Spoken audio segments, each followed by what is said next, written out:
Hi all, I wanted to jump on here and show you this Mueller UltraToast toaster. As you can see, it's super sleek and sexy. It will fit in with most decors and has a small imprint on your counter so you're not cluttering it up. It's stainless steel, so it's really easy to clean, and it has a slide-out crumb tray.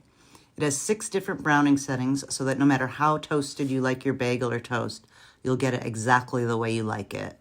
What I love most about this toaster, besides its looks, is that it has extra long and wide slots.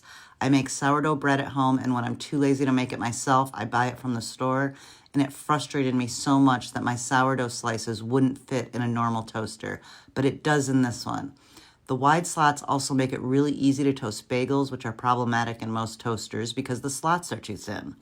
The digital display is so sleek. You can also defrost with this Mueller toaster, so if you freeze your bread, this will make it super easy. I highly recommend this toaster as it hits all my must-haves. It's sleek and looks good on the counter. It has those extra wide and long slots to make toasting anything easy.